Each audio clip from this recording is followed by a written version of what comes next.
I am super excited to be here today with you and with two people that I have admired and appreciated from afar, but now a little bit more up close in the time that we've had together.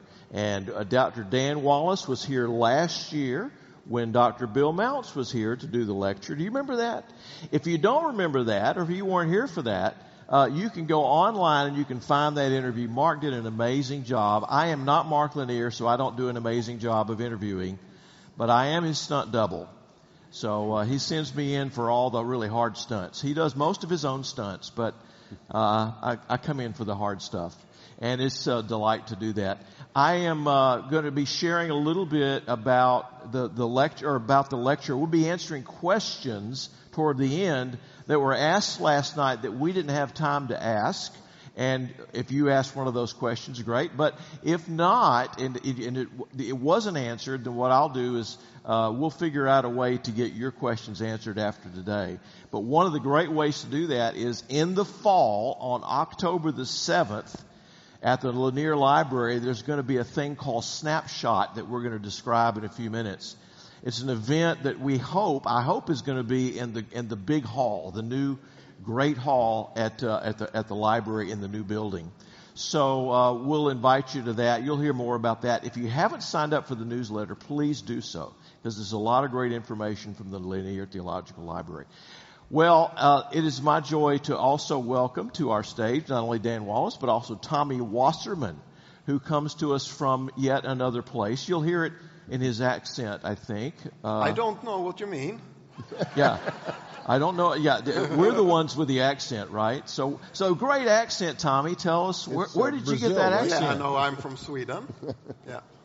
A town called Orebro. It's that character with an O and two dots. Orebro. You don't have that in your alphabet? Yeah, we don't. Yeah, we can't say that letter. So, yeah. Yeah.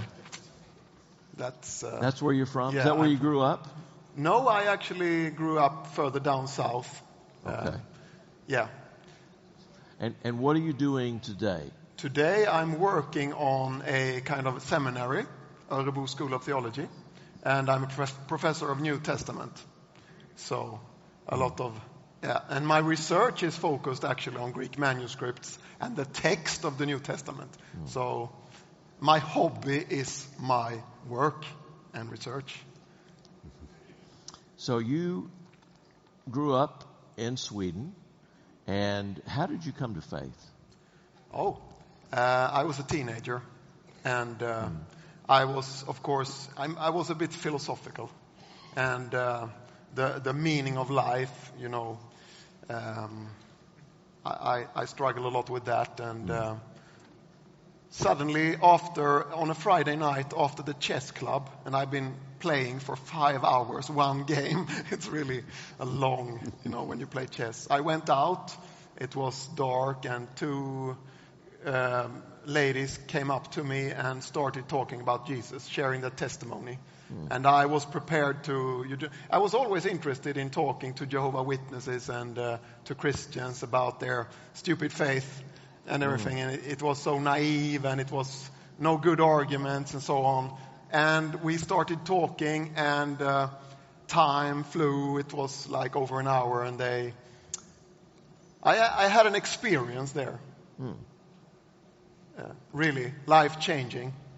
I was convinced, not by strong arguments, I don't think, but life somehow. And it was like a veil that somehow fell, and I had to follow them to their cafe, which was over. It was after they were cleaning, and to pray. I had a good friend there from school who recognized me, and he became my very good friend. We started a company together eventually, but that was the night when I received Christ. Wow. And you said you were a teenager. Was I that was a young? 16. 16? Okay. And where did you go to college? We don't have college. You don't have college. Where did you go to? But this was in Växjö, a town in the south. Okay. Where I went to what we call gymnasium, and then after gymnasium you go to university. University after that, okay. My university I took some English, and then I took theology at my seminary, which has that type of accreditation, higher education accreditation. So I took theology. But that was much later. It was in the 90s. So today you're known widely as a person who loves the manuscripts, cares about them, reads them, can help interpret this history for us. Because this is our history. I want to show a picture that comes to us from the volume that we're giving away. This is, Dan, tell us what we're looking at there. You can see it right down there, I think, and it's kind of small, but I think you can see it. This is from what manuscript is it? This is papyrus number 46. We have in that facsimile set 3 different papyri. They have many pages among them. This one actually has 86 different leaves, and all of them are from the 3rd century, from the 200s, very, very early. P46, or Papyrus 46, has 9 of Paul's letters in it, in whole, not quite in part, but most of the leaves are about this size, which is absolutely stunning, because papyri, we don't have any papyri manuscripts of the New Testament that are complete. But they're all fragmentary, and yet this is about the least fragmentary one there is. Of an original 104 leaves, we still have 86. And it's a fascinating manuscript. We photographed this, the Center for the Study of New Testament Manuscripts photographed this and the other 2 papyri in 2013 and 2014. And each leaf is between 2 plates of glass. And they're in Dublin and at the University of Michigan, split between those 2 locales. And as we were working in Dublin, there would be 4 or 5 people in one small room. They actually put an air conditioning unit in this basement so we could have it nice and cool for Americans. And they would not allow any of the staff to touch even the plates of the papyri. Instead, when they wanted us to, when we were ready to shoot another page, they'd say, everybody freeze, don't move, and you'd have one steward from the library pick up this plate and move it that far and put it down. And then we could adjust it, but that was it. And that went on for a month for us to get those papyri photographed. And then Hendrickson published these volumes. The papyri in these volumes, that's the exact size of each papyrus in that. And it's with black backgrounds and white backgrounds. Gorgeous. Some of the most important texts of the New Testament. P45 has Matthew, Mark, Luke, and John, or actually Matthew, John, Luke, and Mark in that order, and Acts. This has Paul's letters, and P47 has Revelation. All of them fragmentary. P47. His microphone sounds a little odd. Is there a way to, I'm not sure the clarity of it. It's my your voice. Head cold. Yes, your head cold, yeah. That probably would. Can I just say something while you Yeah, say something about. I just want to say that what you see here, it's always nice to talk about the images you see here. And half down, you see something is going on. There is a title there. Perhaps you remember from maths in school, you remember pi. Okay, so you see a pi there, yeah. Pros, Galatas. So perhaps you can guess which letter this is that starts here with the title Pros Galatas. Galatians. Galatians, yeah, exactly. To the Galatians. So that's what follows down here. Yeah. What's up here, unusually, is the book of what? Which book is it? Ephesians before Galatians. Now, in our Bibles, Galatians comes before Ephesians. In this particular manuscript, Ephesians comes before Galatians. Right. Do you see that often? A kind of a change of order? No, you see Galatians before Ephesians. Almost always, even though Ephesians is a longer letter, right? Word count and line count. And the intention of the Paul's letters, their organization is from the largest to the smallest, and so Ephesians should go before Galatians, but and what you see here, let's see if I can point it out, the stickaway. Is that right there? Yeah. Stickaway, yeah. So that's telling the reader how many lines of text the scribe wrote because they got paid by the line. And there are more stichoi, more lines for Ephesians than Galatians. But I'm not sure the reason why it switched to Galatians to Ephesians. And of course, we look at this and say, well, that scribe, he got it wrong. Well, this is the earliest copy we have of Galatians and Ephesians in the world. Maybe all the rest of us got it wrong. It could well be. Well, the Bibles that we have today, the ones that we treasure, the ones that are on our phones, the ones that in our living rooms or on our desks, those Bibles came to us after New Testaments, after 1,400 years roughly of being hand copied. That's a long time to be hand copied. And so there were a lot of people involved in that. There were a lot of scribes, a lot of writers, a lot of readers were involved in that. And I want to talk a little bit about, through some PowerPoints, about what we're going to see here in relationship to the, let's see, for some reason that's not showing up. There we go. Okay. Here we go. We're back to that main screen. Hopefully, we'll show it at the very end if you'd like to capture it, but I think we're going to announce the winner at 10:30, right? At the very end. Very good, Todd. All right. Now, I didn't ask your permission to show this. You don't have it. I don't have my permission? Okay. Let me go to the next slide and go back. No, go back. That's okay. Dan runs a very prestigious and important center for the study of New Testament manuscripts. Dan, what's the point of what you're doing? You started this, and now you're the CEO of it. What are you trying to do? We started in 2002, and the center's initial goal was to try to digitize or make sure every single Greek New Testament manuscript in the world is digitized and accessible. Now, right from the beginning, we realized we wouldn't be able to do all that. There are over 2 million pages of Greek New Testament manuscripts out there, and there's over 5,000 manuscripts in 253 different sites throughout the world. So I've been to Australia, into New Zealand, and Brazil, and Middle Eastern countries, and Europe, and even private collections here and there. It's an awful lot of work, and in our 21 years, we now have about 40% of the manuscripts on our site in digital format. By no means did we do all those photographs ourselves. But if we can get all of these manuscripts digitized and made accessible for free forever for anyone, then scholars can have access to this for two reasons. They can now trace the transmission of the text in a given locale, given period, and see how it changed, see the various comments that are made by the church fathers, the very marginal notes, to see how scribes changed the text. We can trace the history of the Bible before the printing press, and in a very, very accurate way of what we still have. And ultimately, we're also trying to recover the original wording. Now, I don't want to scare anybody here and think, oh, they haven't got the original wording in the New Testament. Well, I'd say, yeah, we do have it. But in our Greek New Testaments, we have a text, and then we have the footnotes, known as an apparatus. And that apparatus gives the different textual variances, differences from the main text. I would say we do have the original New Testament either above the line or below the line, and that's the question. Where is it? Almost always we can say what we have in our Greek New Testaments and what you have in your English New Testaments is very, very, very close to the exact wording of the original.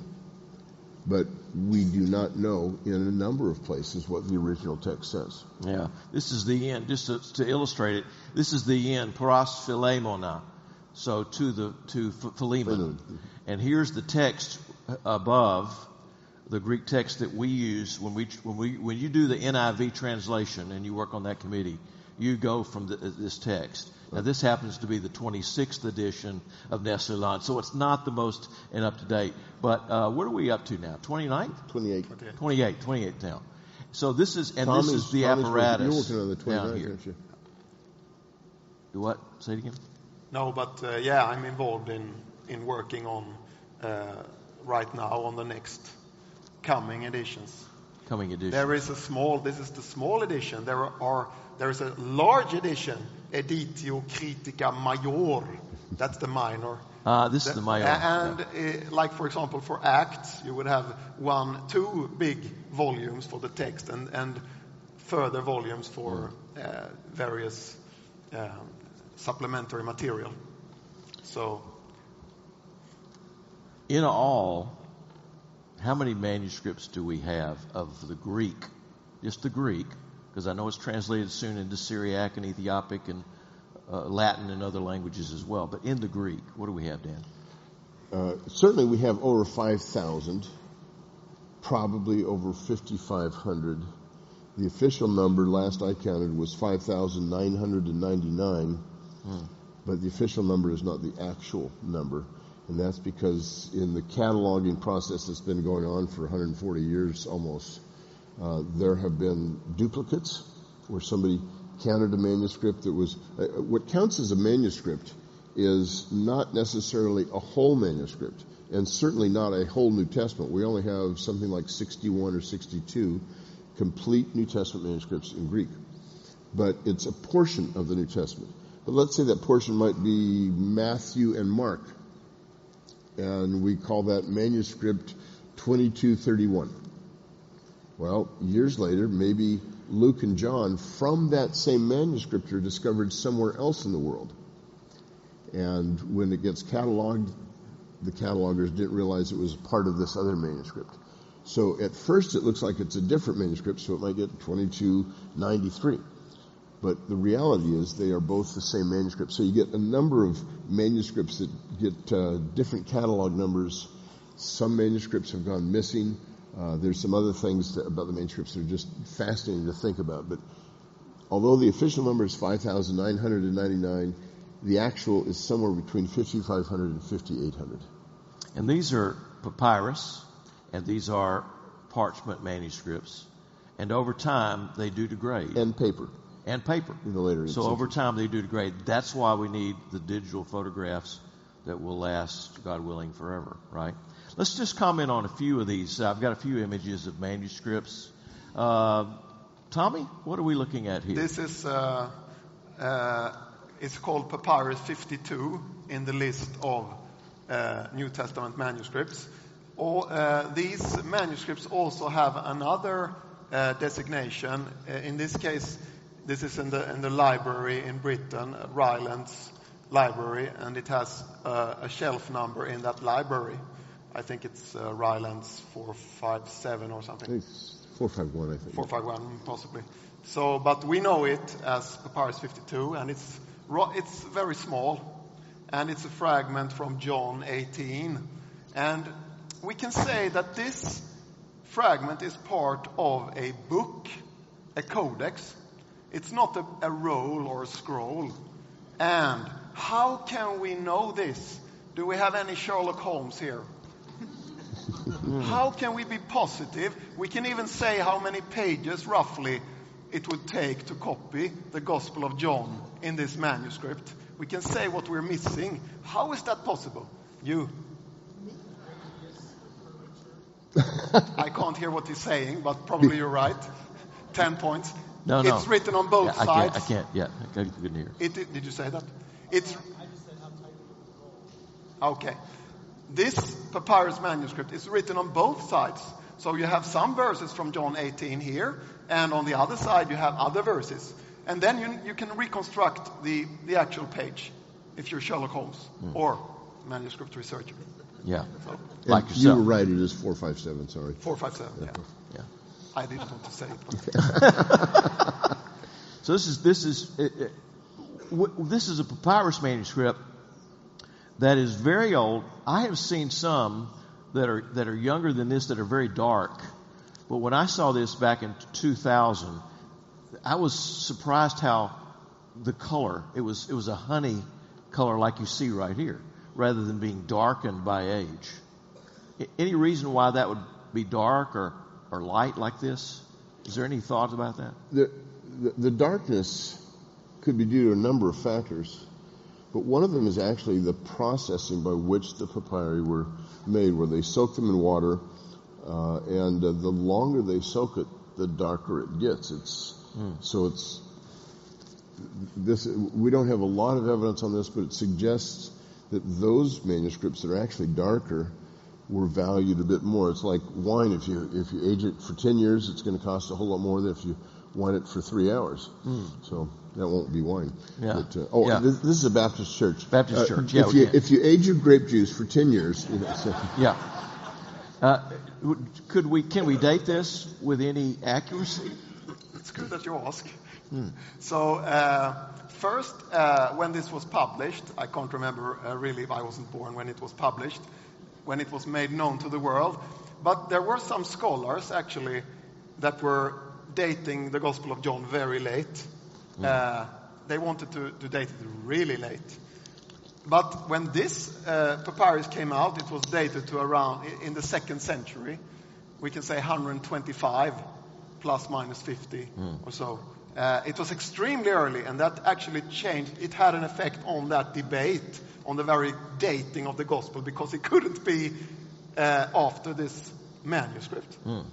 But in recent decades, there is a trend to be more cautious because it has no date on it stamped. This is called paleography. Paleography, when you try to date and look at the hand, you know the development of the Greek, different styles and hands, and you have a lot of manuscripts to compare with, and you try your best to date it. If you don't have an archaeological context, and in this case there was no such context, so the trend in more recent decades is to be more cautious and maybe have an interval of in a century, in 100 years. And I would say that it's dated 150 plus minus 50 is my opinion. So 2nd century then. Yes, it's the 2nd century, So, and we have about 6 manuscripts from the 2nd century, which is really impressive. Yeah, and the majority of New Testament texts are written in the 1st century, between 50 and about 100. you're talking about the originals. Talking about the originals. The Yeah. originals. So we're not that far from the Exactly. original with this. Exactly. Right. We don't have the original copies. They're called autographa or autographs. We don't have them. So how, if we had one of those, how would we know it? That was one of Mel's questions. Yeah. If we had an autograph. I have something to say, but you can start. Okay. Dan, what do you think? Well, first of all, the New Testament documents would have been written on scrolls rather than a codex. And so if you think you have an original manuscript but it's on a codex, that is immediately ruled out. It would be on a roll, and on the roll or the scroll, the lines are following the horizontal fibers of the papyrus on the inside of the papyrus, because you have diagonal strips of papyrus on the outside. They hammer it together, it naturally adheres. And so those are vertical fibers on the outside, which are very difficult to write along. They would write on the inside of these rolls. The second thing I would look for, and we don't have New Testament manuscripts on rolls except for just a few that are on the backside of something else that was already used for some other purpose. The second thing I would look for is a different hand at the end of the manuscript, and probably a larger handwriting. Paul says in Galatians 6, see what big letters I'm writing with. I don't think that was due to his eyesight when he was blinded on the road to Damascus. I think it was because he took the pen from his secretary and appended a note. He does say in 2 Thessalonians 3:17, I conclude all my letters. I, Paul, am writing this. It was a way for him to authenticate it. And we see Just like we sign a letter today, right, that we're sending with our own hand, regardless of who generated it right. at that point. And so you would expect to see a different handwriting towards the end. I think you'd also expect to see a very even number of smudges throughout. Smudges, wax drippings perhaps because of the candles while they're, or other oil lamps perhaps, where they're getting, they're working through the manuscript. Copyists are not just selecting verses, they want to copy the whole manuscript. And on the outside, I'd expect it to be pretty rough and smudgy because how many times it had been handled. The New Testament is quite different from the other ancient Greek literature in that if you have Plato and you have Plato's Republic, that's going to last for hundreds of years because it's not going to be the lifeblood of your church and of what it means to be a Christian. Yeah, you want to drag Plato off the shelf and read it, but you get Paul's letter to the Romans and you're an early Christian. you're going to want to know exactly what he says. You go to Rome, you say, I know you guys got a letter from Paul. Let's get that copied. I want to have that back for my church. Those things got copied and recopied and handled and rehandled until after a certain point, several decades later, they're all just turned to dust, I suspect. Yeah. Take a look at, this is one of my early Greek New Testaments, and we get a chance to see that the back has come off of it because I've used it so much, and then their pages are starting to get raggedy, and some of them are gone missing. And that's just what happens when you use a book, right? Whether it's papyrus or modern book. Yeah. 26th edition. Can I add something to the reply? Do you remember when we looked at the other page from Paul's letter to the Galatians? There was a title. This particular manuscript, which has so many of Paul's letters, it comes from a collection. But Paul didn't write a collection. He wrote single letters. So we know that they did not look like this. If you have these traits coming from a collection, it comes from a later stage, so to speak. Do you understand? Yeah. Similarly, in this case with a scrap from John, there are actually some abbreviations of some holy names.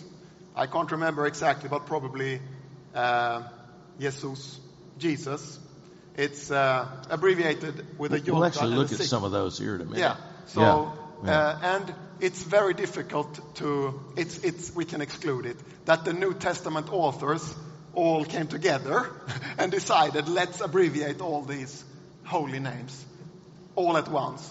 In the same way, pretty much, or similar way. But in our surviving manuscripts, which are from the 2nd century, very probably, and onwards, it's almost a universal feature that some of these divine names first, and then it's growing, this group. Even human, anthropos, is eventually abbreviated, and Israel and so on.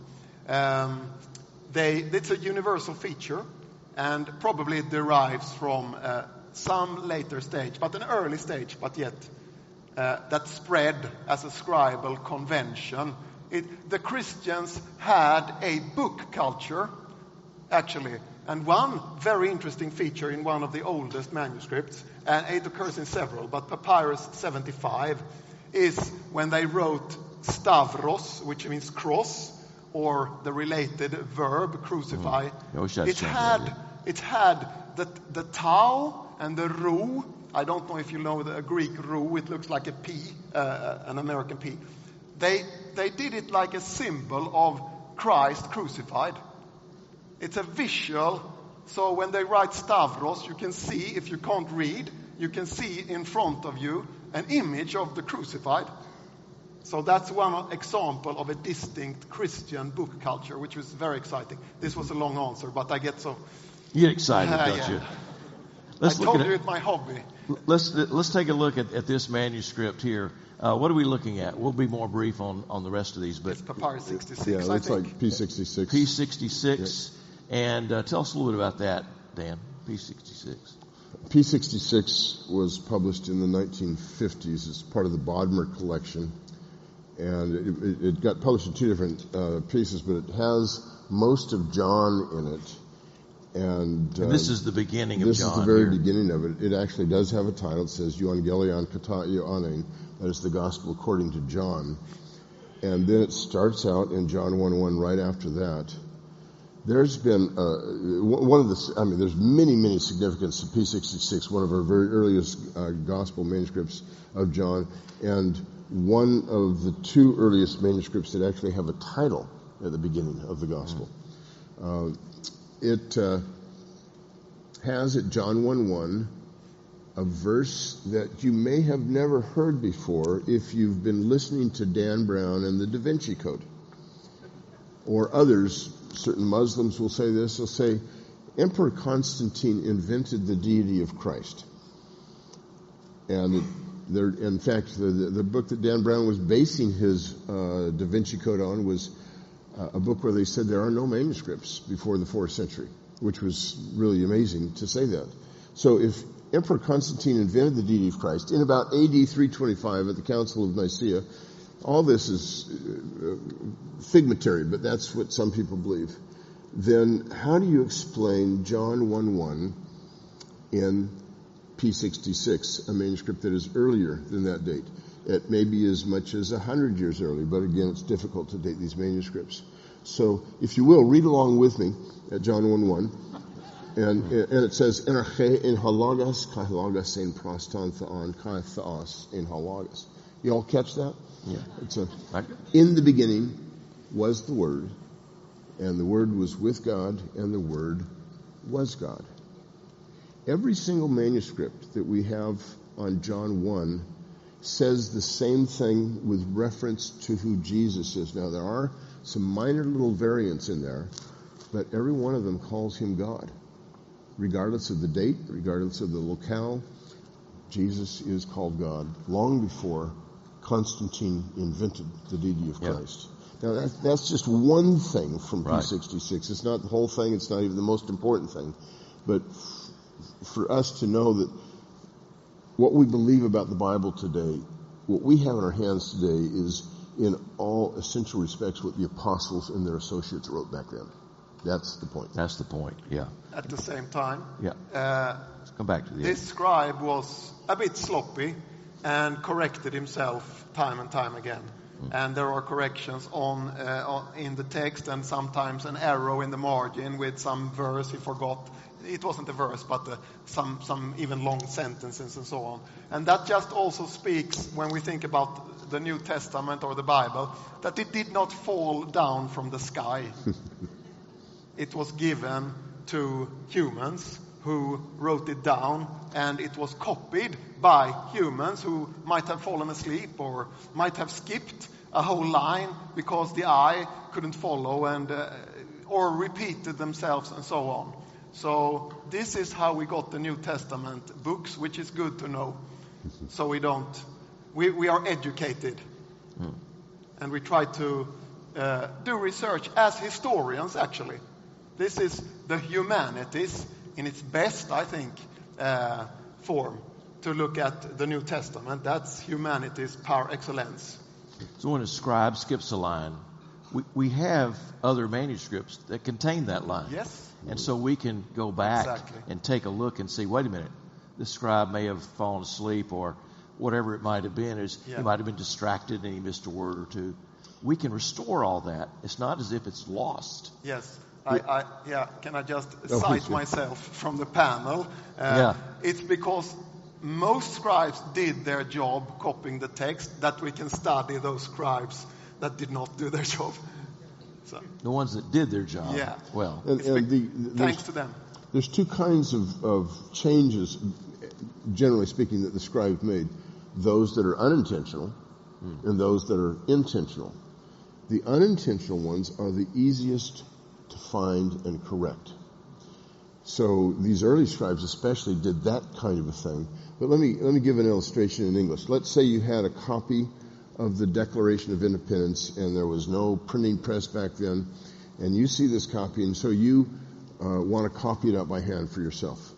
And you see in the preamble to the Constitution, it says, "We the people of the United States, in order to form a more perfect onion." And you look at that, you say, that's a stupid mistake. He meant cucumber. No, you're not going to go in that direction. You're going to recognize what the mistake is, and it's easily fixable.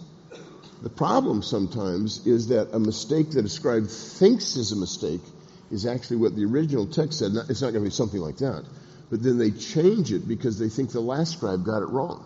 And so it'll compound more errors. And that especially happens when you look at Matthew, Mark, and Luke, the synoptic gospels, where scribes tended to harmonize one gospel with another.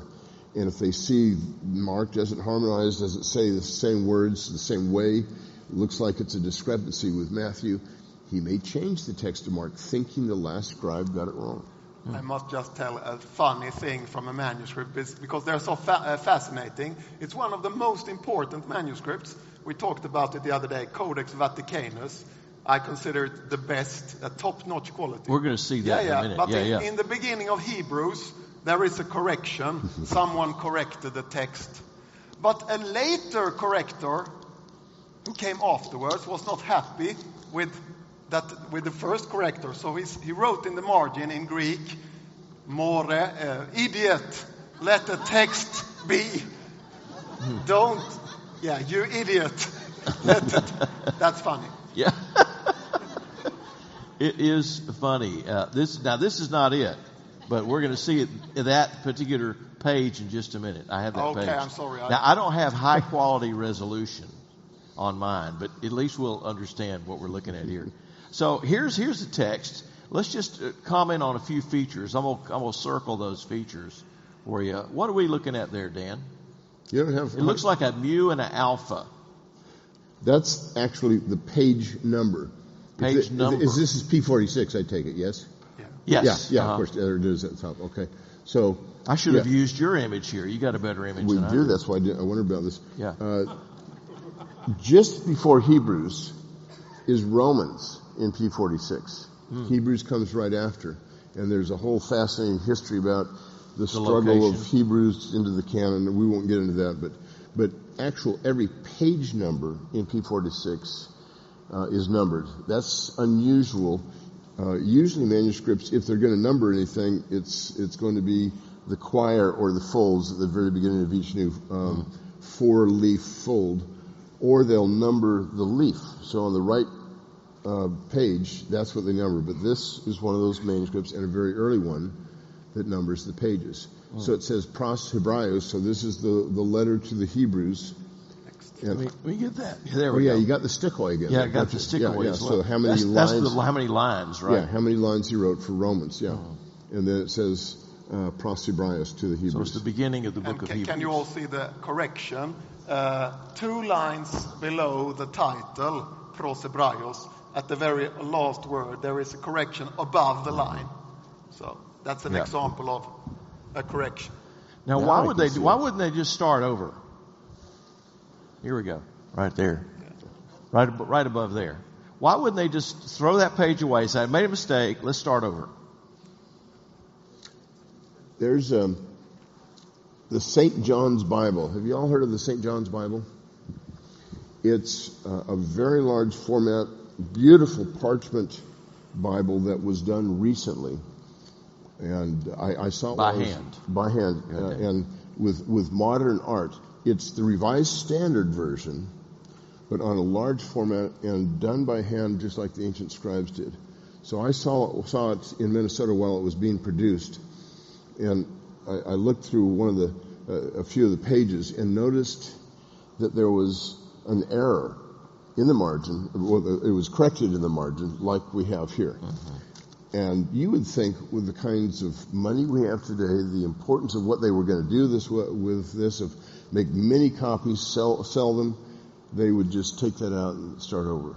The problem is, it's not just that one page where there's a mistake.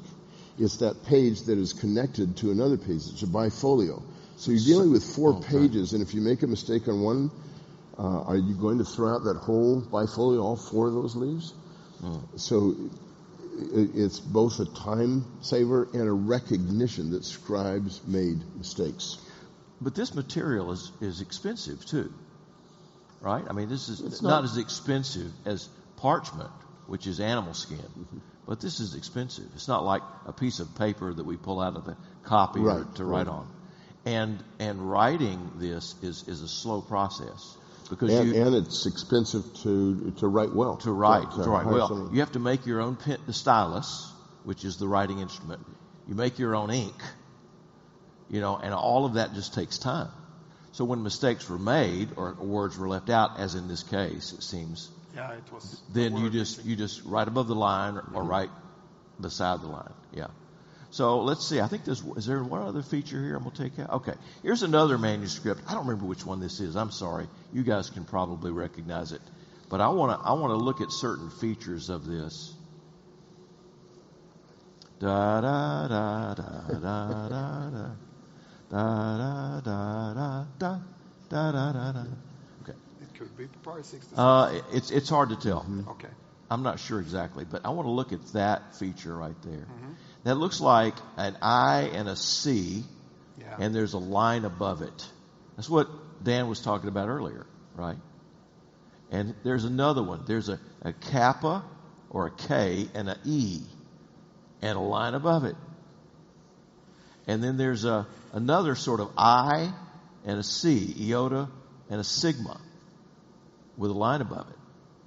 And then there's a pi, a nu, and iota. It looks like the symbol for pi, 3.14159, whatever, followed by N and then I. So, Dan, what are we looking at there? There's another one. Yeah. This one here. Oh, wait a minute. Yeah, there's another couple ones. It's a correction. A correction. Yeah. I don't think I have that one flagged. Uh-oh, I'm unflagging. Sorry, there we go. I meant even the correction down lower. Yeah, there's a correction there. Well, yeah, nevertheless. So what are we looking at? These are not words. Those are not words. No. Notice the bar above them. That tells the reader that this is not what you read. Don't read this as a word. Instead, what it is an abbreviation. And the first one is an abbreviation for Jesus. The next one for Lord. Then you have Jesus again. Then you have the Spirit. And then you have Jesus again. And then in the little correction that's bumped up in the text is also Lord. What the scribes did from the very earliest times, and we have this from the earliest manuscripts, is they would have especially 4 words that apparently were these first 4 nomina sacra, or sacred names, and I would call them even nomina divina. It's Lord, Jesus, Christ, and God.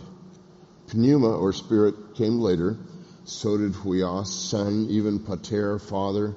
And then you get Jerusalem, and even Mary is that's later, right? That's later. The earliest ones. But the earliest ones are those that give us an indication of how the scribes thought about Jesus, I believe. Now, there's been some suggestions about why they used these nomina sacra, these abbreviated words, and I think the best theory is that they were trying to emulate, they were inspired by, not the form, but the significance of the Tetragrammaton, the 4-letter name of God, Yahweh, that for the Jews would not be pronounced Yahweh.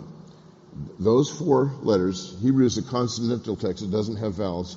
So later in the Middle Ages, vowel points, little dots and dashes underneath or above the letters were added. And what those vowel points were meant to do is to say these are the vowel points that go with the word Adon, not Yahweh. So when you see Yahweh and you see those vowel points, it says don't pronounce Yahweh, because that's what Orthodox Jews have said. We don't want to profane the name of God.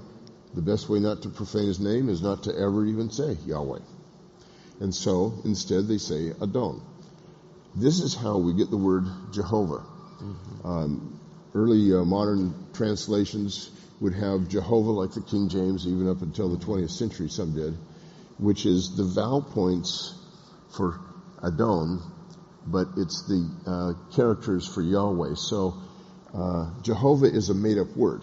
It's not a real Hebrew word, which means there is no such thing as Jehovah's Witnesses. No such thing. So when I get the knock at the door, it might be Amazon. Yeah. Could be.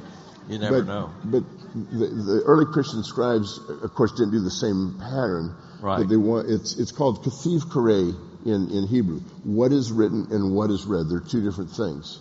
And what is written here is different from what is read. What is written and what is read. I want to add that in the very early Jewish manuscripts, the Dead Sea Scrolls, have you heard about them?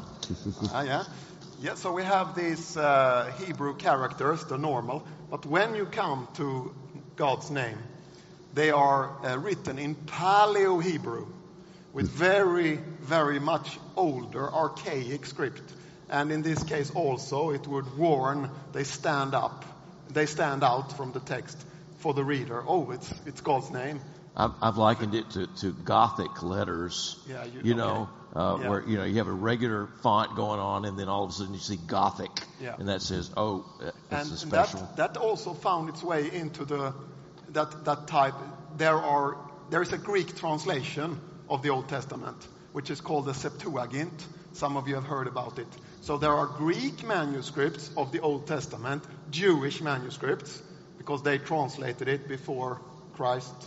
And in those manuscripts, they also sometimes exchanged Kyrios, Lord, to the tetragrammaton. So even in a Greek manuscript, you have suddenly these old Hebrew characters.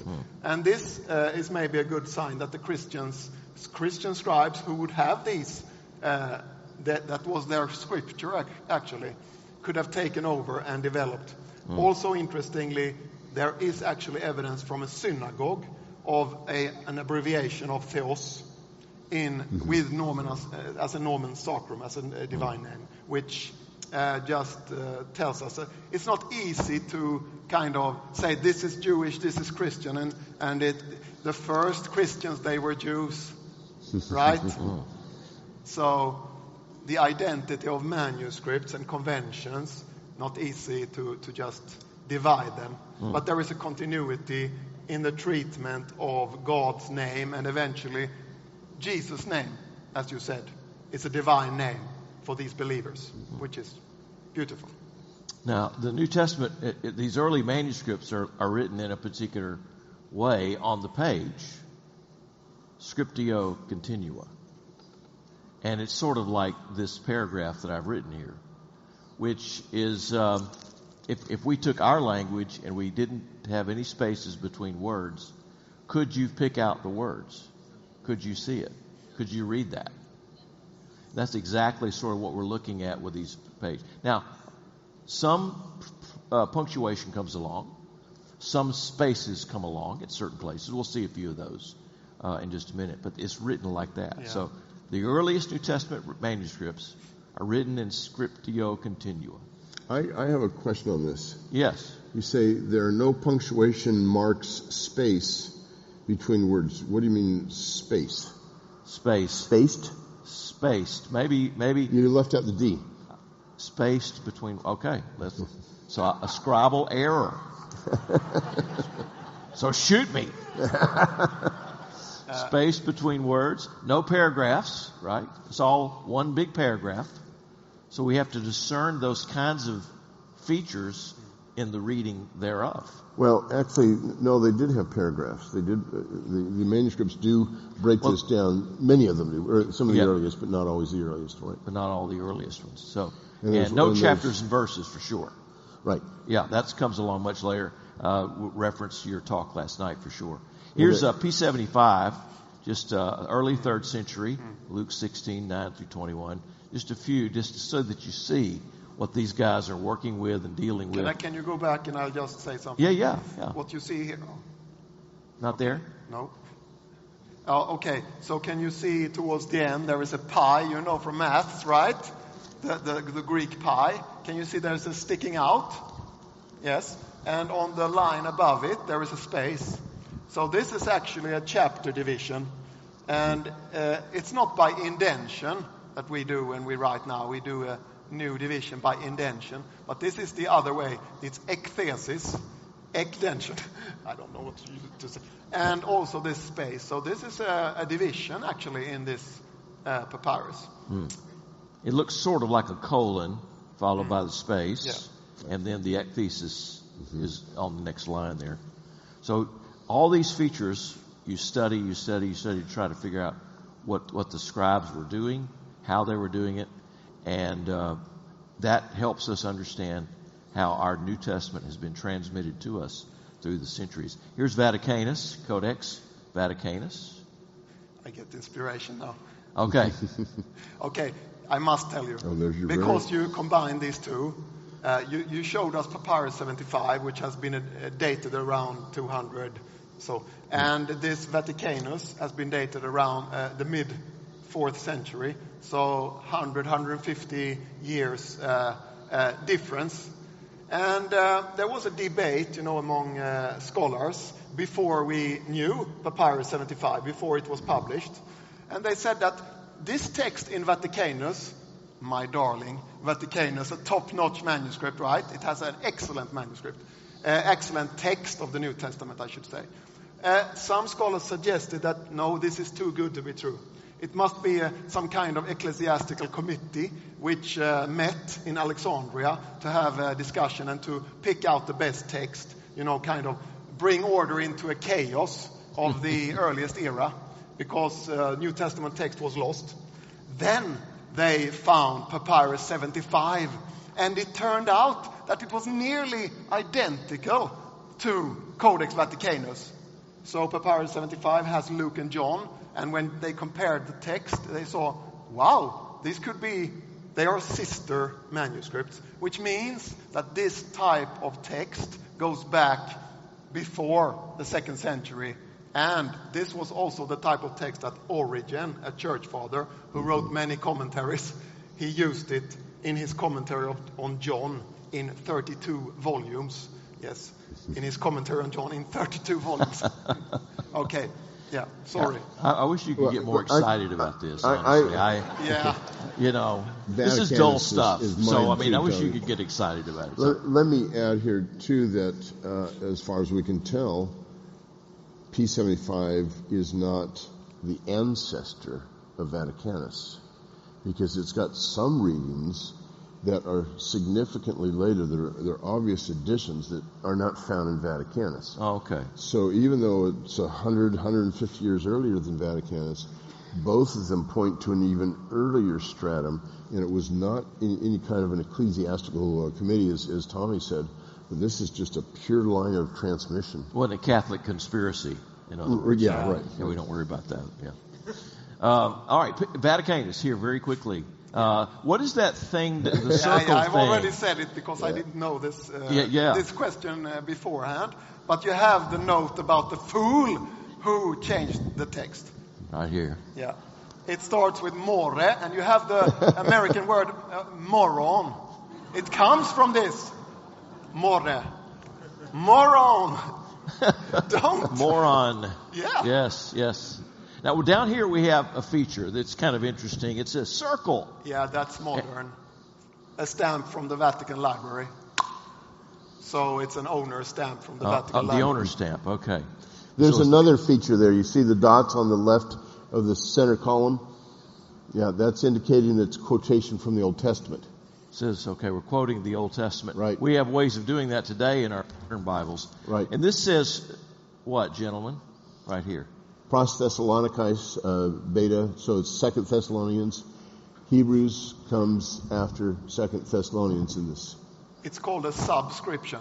So right. They not only had titles, and the titles is cut. You have cut it, David. It's kind of cut off up there.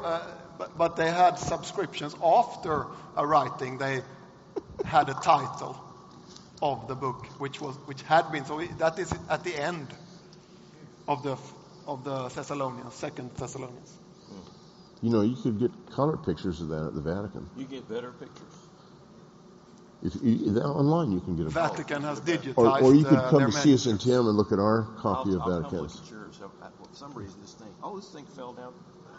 Wow, fell down to my. Okay. Oh, it's open too. Maybe the battery's died. Yeah. Close that now up. You're showing your colored socks. I know, I'm showing my colored socks there. This thing fell down through my pants.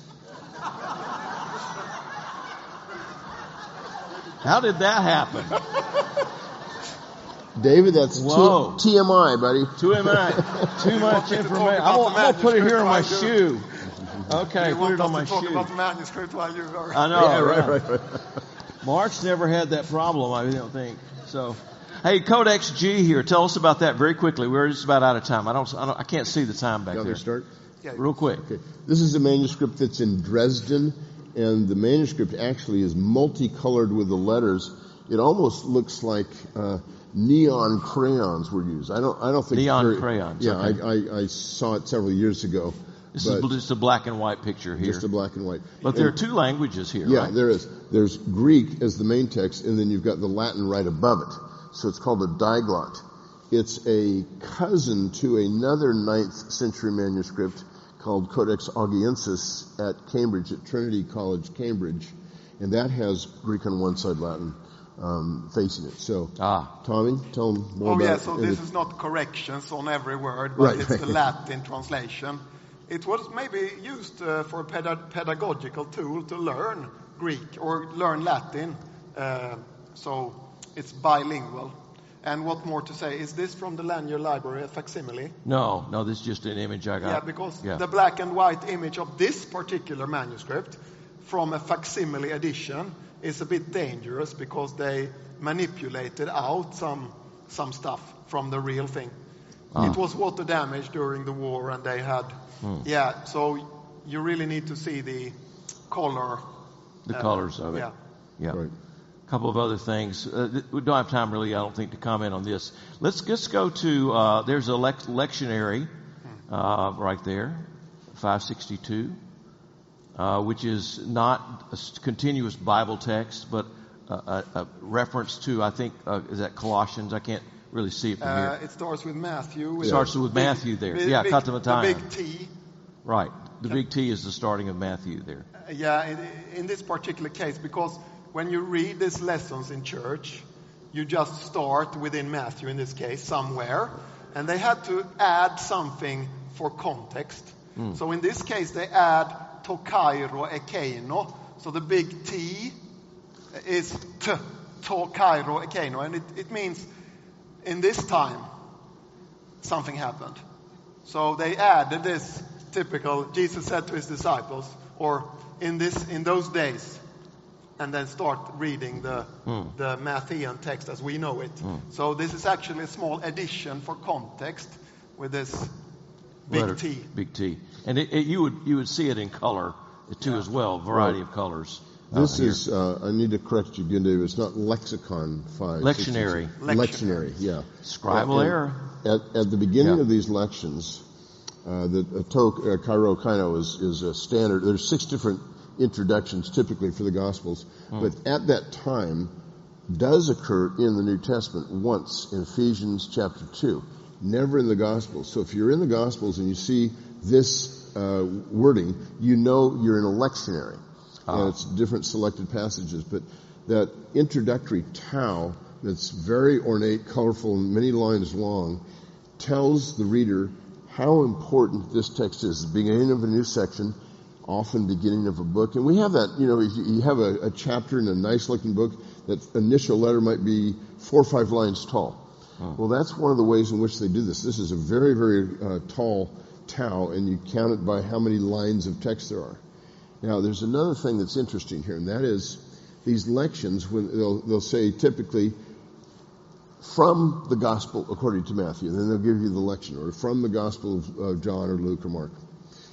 There are some scribes who copied out lectionaries so often that later when they had to copy out continuous text manuscripts, they put titles at the beginning of their Gospel, not the Gospel according to Matthew, but from the Gospel according to Matthew. Just because they were used to writing lections and never corrected it. Never did.